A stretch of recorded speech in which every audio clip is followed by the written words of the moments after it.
O aparelho disciplinar perfeito capacitaria um único olhar a tudo ver permanentemente. Um ponto central seria ao mesmo tempo fonte de luz que iluminasse todas as coisas e lugar de convergência para tudo que deve ser sabido. Olho perfeito a que nada escapa e centro em direção na qual todos os olhares convergem. Supervisão é a ação de velar sobre alguma coisa ou alguém a fim de garantir a regularidade de seu funcionamento ou de seu comportamento.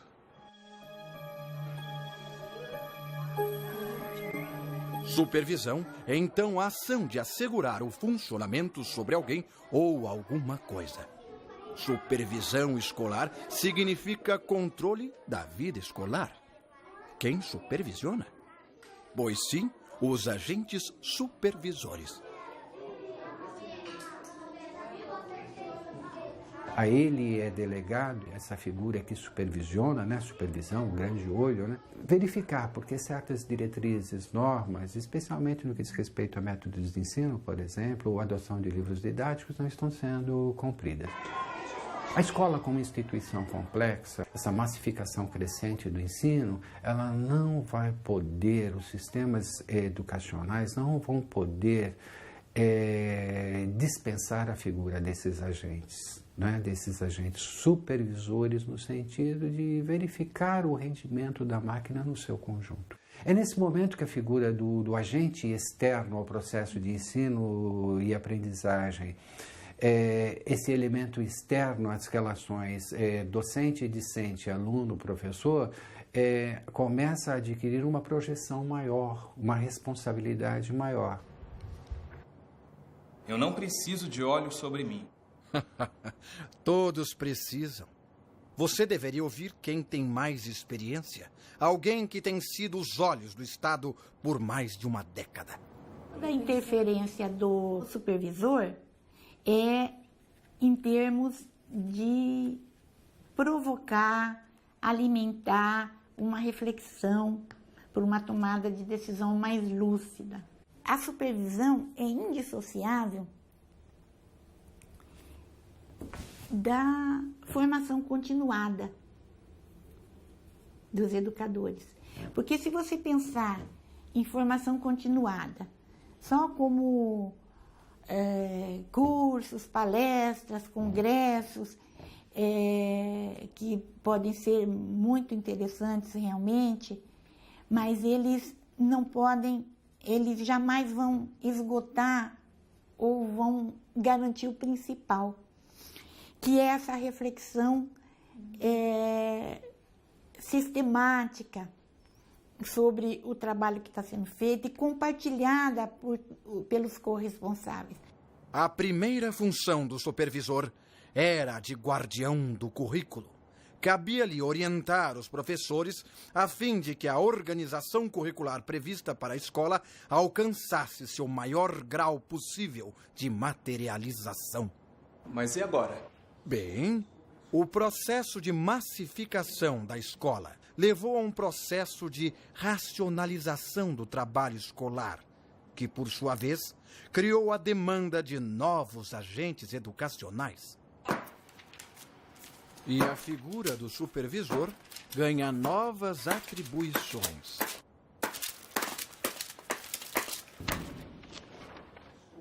Os supervisores deixaram de ser meros guardiões do currículo e passaram a ser guardiões das proposições legais.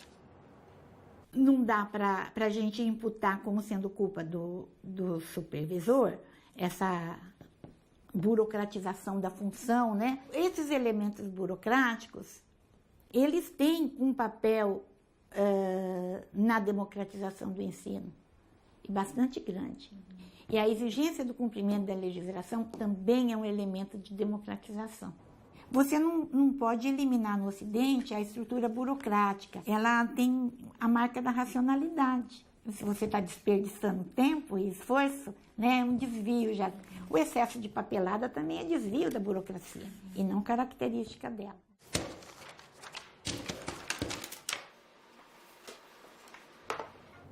O olhar disciplinar deve multiplicar seus degraus, espalhar-se por toda a superfície. Entretanto, deve ser discreto para não pesar como uma massa inerte sobre a atividade a disciplinar e não ser para ela um freio ou obstáculo. Deve integrar-se ao dispositivo disciplinar como uma função que lhe aumenta os efeitos possíveis. É preciso decompor suas instâncias, mas para aumentar sua função produtora. Agora, você pode fazer isso de uma forma abusiva, desrespeitosa, ou você pode fazer isso de uma forma pedagógica.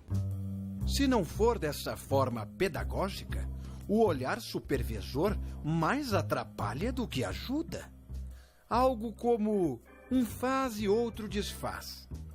Seria, assim, um jeito vigarista de ser.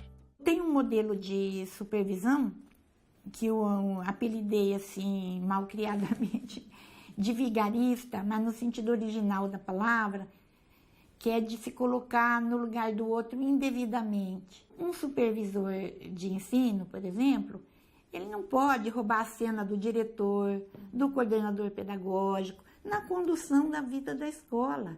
Ele só vai atrapalhar. Ele tem que dialogar com a equipe de direção e coordenação, tentar compreender o que está proposto, o que está em andamento, que dificuldades estão encontrando, o que eles acham que está indo bem, por que acham que está indo bem. Tem que respeitar o que as pessoas sabem, o jeito que elas fazem, como ponto de partida para propor algo diferente. E o algo diferente, se for imposto, vaza pelo vão do dedo.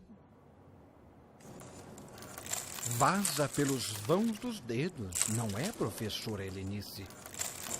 Obviamente, quando a vida do professor é invadida por um discurso público, a resistência é grande. Ele não se reconhece nesse discurso público e repentinamente invade a vida da instituição escolar, invade a sua atividade profissional. O que a gente tem de cultura política é, às vezes, pegar uma diferenciação técnica de trabalho e travestir de divisão social do trabalho. Se é supervisor, é superior ao diretor. O assistente é superior e o diretor são superiores ao professor coordenador. O professor coordenador é superior ao professor. E essa mesma ideologia faz o professor achar que ele é superior ao aluno. E se colocar como superior ao aluno, não é o que se espera. Continuemos.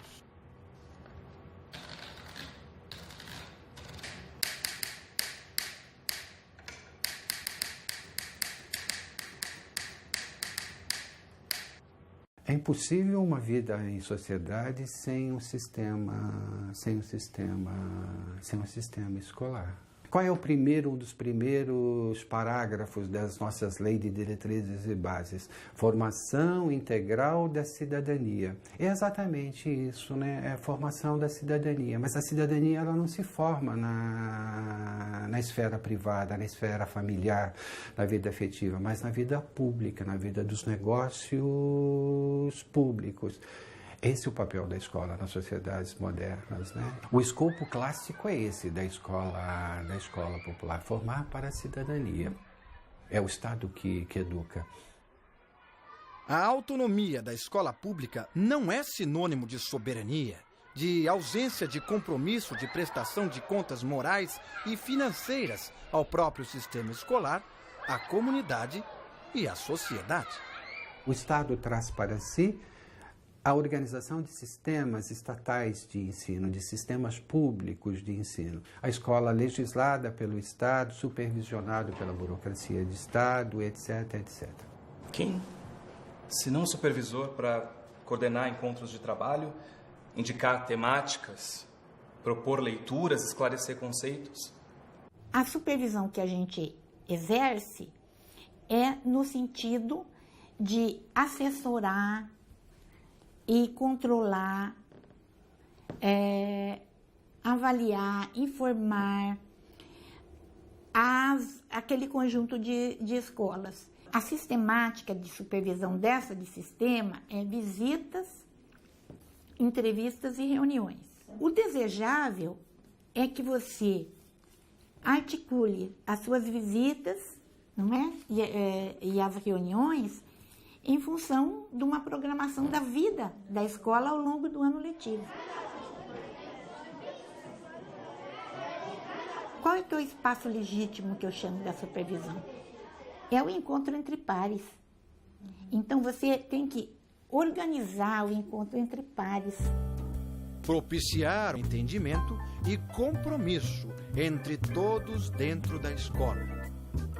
Você tem que provocar a voz e a vez do profissional e fazer vicejar a mediação da realidade compartilhada.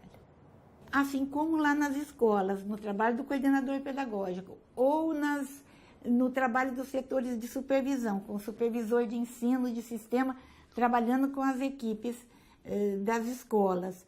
É importante que você tome o trabalho em andamento como mediação. É ele que interessa.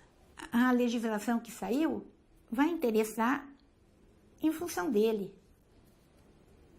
A dúvida que um professor tem, o equívoco do comportamento de um outro diretor e tal, é sempre em relação àquele trabalho que faz o vínculo da escola com a construção do futuro.